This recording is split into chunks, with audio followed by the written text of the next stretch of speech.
दोस्तों, इससे पहले एक वीडियो मैं आपको दे चुका हूं जिसमें हमने कुछ कंपनीज डिस्कस की हैं। क्वार्टर वन के हीरो के ऊपर चर्चा की है, साथ में मार्केट के अंदर क्या कुछ हो सकता है उसके ऊपर भी डिस्कशन किया है। नोटिफिकेशन नहीं मिला हो तो आप इसको चेक करिएगा।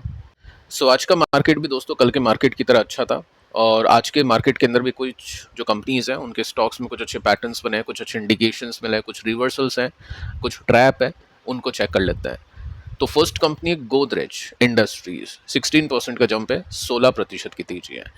आज के दिन आपने नोटिस किया होगा कि कुछ कंपनीज हैं जिनके स्टॉक्स में अच्छे वॉल्यूम्स थे और वॉल्यूम के साथ में बाइंग हुई है, यानी रियल पैसे लगे हैं। ठीक है, अच्छे वॉल्यूम्स आते हैं, उसके बाद में ब्रेकआउट्स वगैरह होते हैं, वो काफ़ी इंटरेस्टिंग होते हैं। उसके अंदर क्विक गेन्स भी बनते हैं, जल्दी प्रॉफिट्स भी आते हैं। तो सीखते हैं।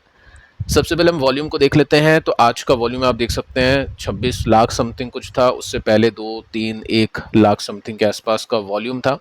और फर्स्ट मैं आपको बता देता हूँ कि यहाँ पे कोई भी अपडेट नहीं है, कोई भी न्यूज़ नहीं है। तो जब भी आप मार्केट में ऐसा देखते हैं कि कोई स्टॉक चला है विदाउट एनी न्यूज़, इसका मतलब है कि कोई न्यूज़ है बट आपको मुझको नहीं पता है, जो इनसाइडर को पता है, और जल्द ही वो न्यूज़ मार्केट के अंदर आएगी। ठीक है, अगर उसमें सही में वॉल्यूम अच्छे हैं, स्टॉक के अंदर अच्छी तेजी बनी है तो। ठीक है, अब ये जो चार्ट है आपके सामने, ये लॉन्ग टर्म का चार्ट है। इसमें आप नोट करो 2006 से लेकर अभी तक का चार्ट है, और इसके अंदर आप सिंपली नोट कर सकते हैं 8 का जो पीक था या 7 का जो पीक था, उसके बाद में स्टॉक काफ़ी स्लो गया था, और जब 2020 में बॉटम बनाया था तो 7 के टॉप से भी नीचे था। इसका मतलब ये है, जो लॉन्ग टर्म इन्वेस्टर है ऐसी कंपनीज को देखते ही अवॉइड कर देता है।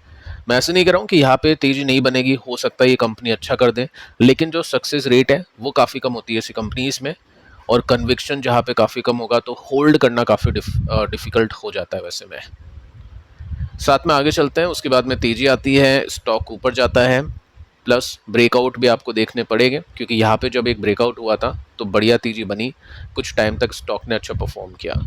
अब यहाँ पे आप ये भी देखोगे, जो भी स्टॉक ब्रेकआउट करता है या करने वाला होता है, आपको पास्ट का पैटर्न देखना होता है कि पिछले ब्रेकआउट्स कितने सक्सेसफुल रहे। अगर मैं इस ब्रेकआउट को देखूं तो ये तो फॉल्स हो गया, स्टॉक निकला था ऑल टाइम हाई के लिए, लेकिन वापस स्टॉक नीचे आ गया और एक डब्ल्यू पैटर्न बना दिया। अभी हम ब्रेकआउट देखें तो ऐसा हो सकता है ये फॉल्स हो पिछली बार की तरह। तो हम क्या करेंगे, जो टॉप है इस तरीके ट्रेंड लाइन को बनाएंगे और इसको एक रेसिस्टेंस मानेंगे। अगर ये ब्रेकआउट करता है तब जाके पॉजिटिव सिचुएशन हो सकती है शॉर्ट टर्म में। ये जस्ट एक एग्जांपल दे रहा हूँ मैं आपको इस कंपनी की तरफ से, ताकि आप बाकी कंपनीज में भी खुद की रिसर्च कर पाओ और बेटर तरीके से चीज़ों को देख पाओ। जम्मू एंड कश्मीर बैंक 14% की तेजी यहाँ पे बनी है। अब यहाँ पे क्या रीज़न है, यहाँ पे भी अच्छे वॉल्यूम्स थे। ठीक है, जहाँ पे 42 लाख 48 लाख के वॉल्यूम आते थे, आज 2 करोड़ के आसपास के वॉल्यूम है। ठीक है, न्यूज़ है यहाँ पे, और न्यूज़ ये है, एक बहुत प्रसिद्ध इन्वेस्टर है इंडियन, मुकुल अग्रवाल। वो कोर्स बेचने वाले यूट्यूबर नहीं, ये डिफरेंट है और ये रियल इन्वेस्टर है। ठीक है, तो यहाँ पे आप नोट कर सकते हैं, इन्होंने स्टेक इंक्रीज किया है जम्मू कश्मीर बैंक के अंदर। स्टॉक 28% ऊपर आ चुका है इस साल में।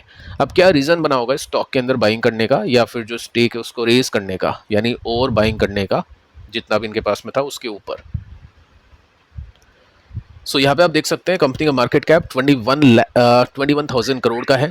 ठीक है, इसके बाद में इसकी वैल्यूएशन को देखें तो 9 का पी है। तो ये रीज़न बनता है स्टॉक्स लेने का। जो भी आप नेम्स देखते हैं, चाहे वो मुकुल अग्रवाल हो या वो विजय केडिया हो, ये छोटी कंपनीज में निवेश क्यों करते हैं? देखो, फैक्ट मैं आपको बताता हूँ, ये सिर्फ छोटी कंपनीज में निवेश नहीं करते हैं, ये बड़ी कंपनीज में भी खरीदारी करते हैं, बल्कि छोटी कंपनीज में जितने पैसे डाले हैं उसके कई गुना ज़्यादा बड़ी कंपनीज में पैसे डालते हैं। लेकिन पब्लिकली जब भी कोई इन्वेस्टर किसी कंपनी का 1% या मोर देन 1% स्टेक लेता है तो वो पब्लिकली दिखता है।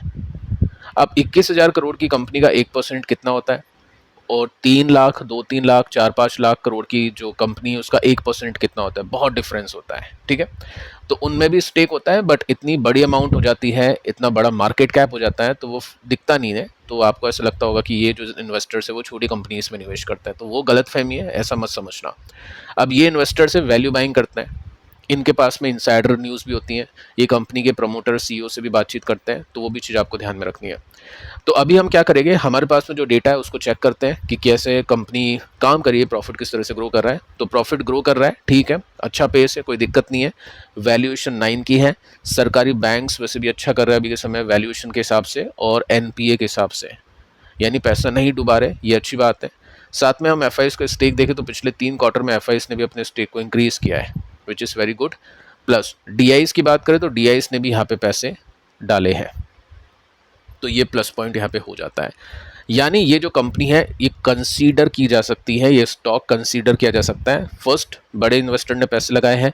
सेकंड, वैल्यूएशन कंफर्टेबल है, अर्निंग्स ग्रो कर रही है, एफ और डी भी इन्वेस्ट कर रहे हैं। तो फंडामेंटली यहाँ तक मैं कहूँगा कि चीज़ें अच्छी है। क्वार्टर रिजल्ट मैंने देखे नहीं है, लेकिन मैं अज्यूम करता हूँ कि रिजल्ट भी अच्छा आया होगा, नहीं तो एफ पैसे नहीं डालती है।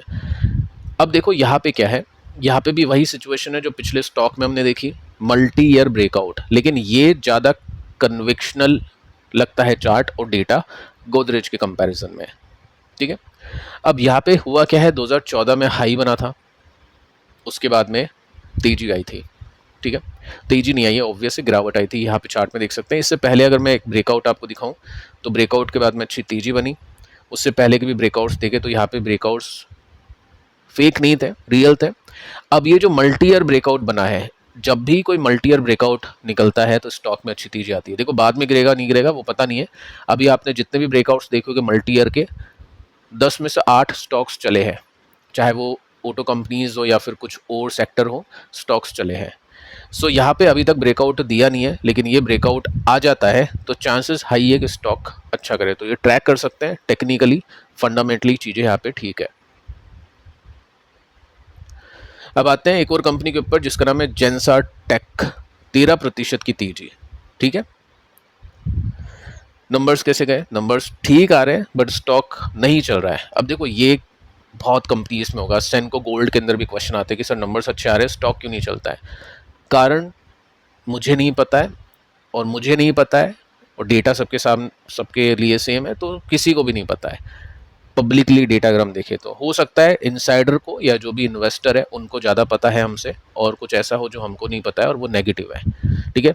तो आपको दोनों चीज़ों के ऊपर बैट करनी है, फंडामेंटली भी और टेक्निकली भी। जैसे यहाँ पे भी सेम सिचुएशन है, ईपीएस देखो बीट करे पिछले 3-4 क्वार्टर्स में, बट स्टॉक नहीं चल रहा है, ठीक है। हुआ क्या है, आईटी कंपनीज के स्टॉक्स आज चले हैं, टीसीएस नहीं चला तो क्या हुआ, आईटी कंपनीज चली है क्योंकि टीसीएस ने नंबर्स इतने वाहियात नहीं दिए, रिजल्ट ओके थे, लेकिन जो फियर था मार्केट के अंदर, जो डर था, वैसे रिजल्ट नहीं दिए, ठीक है। सो यहाँ पे अपकमिंग जो क्वार्टर है उसके लिए इन्वेस्टर्स का कॉन्फिडेंस थोड़ा सा बड़ा है। टेक्निकली ब्रेकआउट देखें तो जब भी बाइंग हो जाती है ट्रिगर, उसके बाद में क्या होता है, शॉर्ट सेलर्स डर जाते हैं। शॉर्ट सेलर्स पैसे कैसे कमाते हैं, वो शॉर्ट करते हैं स्टॉक को, अगर स्टॉक नीचे जाएगा तो उनका पीएनएल बढ़ेगा, प्रॉफिट बढ़ेगा, स्टॉक ऊपर जाएगा तो प्रॉफिट कम होगा और नुकसान बढ़ेगा। तो जैसे ही स्टॉक थोड़ा चलना शुरू करता है, ट्रिगर होता है और शॉर्ट कवरिंग आती है, तो जो पहले सेल कर रखे थे वो बाइंग होती है और उस वजह से स्टॉक ज़्यादा चल जाता है। सो वही चीज़ यहाँ पे बताने की कोशिश है कि आज स्टॉक चला है शॉर्ट कवरिंग के बेसिस पे, और शॉर्ट कवरिंग के बेसिस पे जब भी कोई स्टॉक चलता है तो वो तेजी टिकाऊ नहीं होती है, ठीक है। अनफॉर्चुनेट है बट फैक्ट है, क्योंकि नंबर्स अच्छे आ रहे हैं, स्टॉक फिर भी नहीं चल रहा है, लेकिन देखते हैं आगे चल के क्या होगा। सो यहाँ पे अगर आपको नहीं दिख रहा है तो आप इसको थोड़ा सा, मैं आपको बता देता हूँ, यहाँ पे वॉल्यूम्स बहुत ज़्यादा हैं तो ये एक प्लस पॉइंट है। सेकंड बात हम देखें तो सपोर्ट ये है और सपोर्ट के नज़दीक है, रेसिस्टेंस भी स्टॉक ने मेंटेन किया है। सो अगर ये पैटर्न बन जाता है तो स्टॉक डबल भी हो सकता है, गैप काफ़ी है। तो कंपनी देखनी तो है, अगर नंबर्स अच्छा आते हैं तो डेफिनेटली यहाँ पे मिलेगा मौका। पिछले कुछ दिनों में ये डे चार्ट है, अच्छी बाइंग हुई है और अच्छे वॉल्यूम्स इसमें है। सो इन्वेस्टर्स ने रिजल्ट से पहले कॉन्ट्राबेट ली है, काफ़ी इन्वेस्टर्स कर रहे हैं। अभी एलटीएम के अंदर भी आज इन्वेस्टर्स ने यही करा है क्योंकि अच्छी बाइंग हुई है उसके अंदर टीसीएस के कंपैरिजन में। तो ये मार्केट का पार्ट है, ट्रेडर अपना काम करते हैं। इन्वेस्टर क्या करेगा, वो देखेगा रिजल्ट कैसे हैं, अगर उसको कुछ मीनिंगफुल ब्रेकआउट मिल गया और उसको पता चल गया कि यस नंबर्स अच्छे हैं, यहाँ पे कन्विक्शन बिल्ड हो रहा है, तब जाके वो खरीदता है और उसके बाद में जो रनवे है वो आपको बताइए कितना गैप है, उसके अंदर गैप काफ़ी अच्छा है। हो सकता है उस समय 104% का नहीं हो, उस समय 80% का हो, 70% का हो, लेकिन एक ऐसा प्राइस मिल जाएगा जो काफ़ी सही होगा। तो उसके बेसिस पे ऐसी कंपनीज को देखना होता है। अब दोस्तों एक और कंपनी देखते हैं जिसका नाम है कल्याण ज्वेलर्स। कल्याण हो चुका है इन्वेस्टर्स का, ठीक है, काफ़ी टाइम से हो नहीं रहा था। जब देखो जब गिर रहा था स्टॉक, किसी ने कमेंट किया कि सर आपकी बात इसने दिल पे ले ली। अच्छी बात है, अच्छा है, फ़ायदा है इन्वेस्टर्स का, काफ़ी जो म्यूचुअल फंड इन्वेस्टर्स हैं उनका भी फ़ायदा है, जो कुछ फंड्स में इन्वेस्टेड है, काफ़ी टाइम से नहीं चल रहा है। और मैंने ये कहा था कि ऑब्वियस है कि स्टॉक आप भी देख पा रहे हैं कि गिर रहा है, नंबर्स अच्छे आते हैं बट बिना मतलब में पिटाई हो जाती है बेचारे की और गिरता रहता है। अभी अच्छी बात है, पिछले कुछ दिनों से हम कंटिन्यूसली इसमें तेजी देख पा रहे हैं, तो 7% का जंप आज भी इसमें दिखाई दिया है। अब देखो मैंने आपको डेटा दिया था कल, जिसमें हमने 7 जून देखा, सॉरी 7 जुलाई देखा, 8 जुलाई देखा, फिर हमने यहाँ पे 9 जुलाई देखा। ब्लॉक डील पे ब्लॉक डील होती जा रही है, कोई 20-20 करोड़ रुपीस शांति से निवेश करते जा रहा है। 429 पे भी माल लिया है, 440 पे भी लिया है, 480 पे भी लिया है। अब ये मोतीलाल ओसवाल मिड कैप है, तो फिर देखते हैं कब तक बाइंग चलती है उनकी। अगर नहीं है और एफआईज वाकई में यहाँ पे इंटरेस्टेड है तो गेम बन सकता है। अच्छी बात यह है कि पूरा हफ्ता खत्म हो चुका है और ये वीकली कैंडल जो वॉल्यूम की है वो बहुत मैसिव है, अच्छा इंडिकेशन दे रही है, तो ये एक प्लस पॉइंट है। इसके बाद में आप देख सकते हैं कि यहाँ पे ब्रेकआउट हो चुके हैं, स्टॉक निकल चुका है। फर्स्ट ये डिसेंडिंग ट्रेंड लाइन है, इसको भी पार कर दिया, और ये जो पिछला रेसिस्टेंस था, पिछला सपोर्ट था, जो भी रेसिस्टेंस बना हुआ था, उसको भी इसने क्रॉस कर दिया। तो बहुत अच्छी खबर है। टेक्निकली फंडामेंटली भी मैंने नंबर्स आपको बता दिए थे, अच्छे हैं, टाइटन के कंपैरेटिवली बराबर है और टाइटन से वैल्यूएशन इसकी काफ़ी कम है। वॉल्यूम्स आप देख सकते हैं पिछले कुछ दिनों की, और स्टॉक ने दोनों जो लाइन्स है उसको क्रॉस कर दिया है। सो टेक्निकली मैं कहूँगा येस बुलिश, फंडामेंटली भी येस बुलिश, हम इसको अब मान सकते हैं। अब Q1 में देखो सबसे बड़ी प्रॉब्लम क्या आ सकती है, अगर इसके मार्जिन्स में प्रॉब्लम आ गई ना तो दिक्कत होगी, अदरवाइज सब कुछ मक्खन है, अभी सब कुछ इसमें ठीक हो चुका है, हम ये मान सकते हैं। तो फिलहाल दोस्तों इस वीडियो में इतना ही। पिछले 4 वीडियोस भी आप देख लेना कल के, और पिछले वीडियो को भी आप चेक कर लेना। मिलते हैं नेक्स्ट वीडियो में, तब तक के लिए बाय बाय।